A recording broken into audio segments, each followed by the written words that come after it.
The richest countries in the world are tiny. The biggest ones are poor. Why does scale, which should create strength, actually make countries weaker? And what do small nations know about wealth that big ones don't?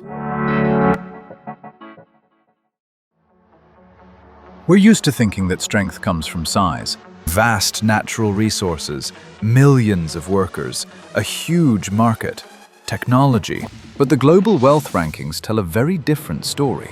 At the top are Luxembourg, Switzerland, Singapore, Denmark, and Netherlands. Some countries are so tiny you could cross them on foot in a single day. It's a paradox that completely changes how we understand economics. In a large country, there are always dozens of internal conflicts, regional interests, and cultural divides. Small countries often function more like cooperatives, a shared culture and shared values, a shared vision and shared responsibility. It's a positive feedback loop, a society that isn't pulled in different directions, but moves forward together.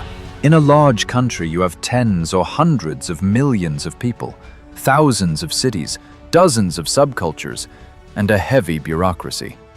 A reform that's supposed to improve life stalls in every region, runs into local interests, and gets buried in paperwork. Now look at the opposite, Singapore or Switzerland. The entire country functions almost like one big city-state, a small population, a government that's close to the people, and decisions made quickly. Healthcare reform in the US has been debated for 40 years, with no result. Denmark passed a similar reform in just 14 months. In Singapore, changes to tax rules can go through in 2 to 3 months of discussion. Switzerland makes decisions through referendums, dozens every year. People feel in control of their country. Trust rises, willingness to pay taxes rises, the quality of government rises. Small countries are simply more agile. They change laws faster, test new ideas more boldly, and can turn the economy around in a single year. Large countries try to do everything at once. Rockets and refrigerators, toys and electronics, metals and textiles, tractors and pharmaceuticals. Small countries can't afford that, so they found a workaround. Focus on 2 to 3 ultra-profitable niches. Singapore, the world's largest maritime hub for container transshipment. Asia's largest oil refining hub. The region's leading fintech center.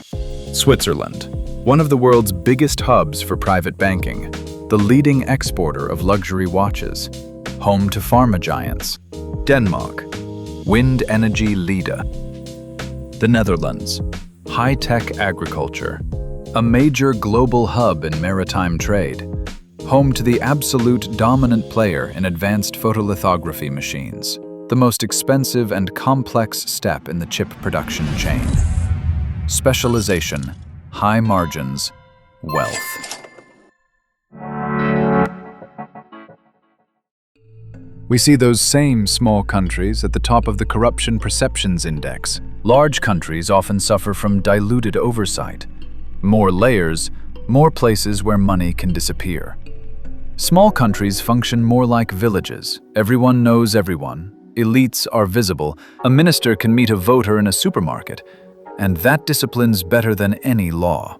As a result, trust, low transaction costs, efficiency.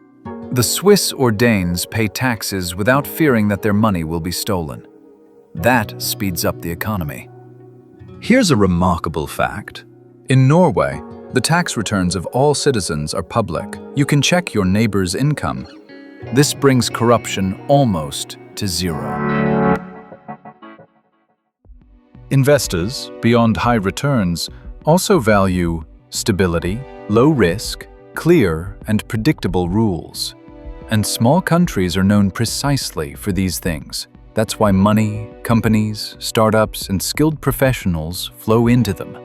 When an investor can choose between a 50-page law in Luxembourg and a 5,000-page law in the United States, they choose the first one.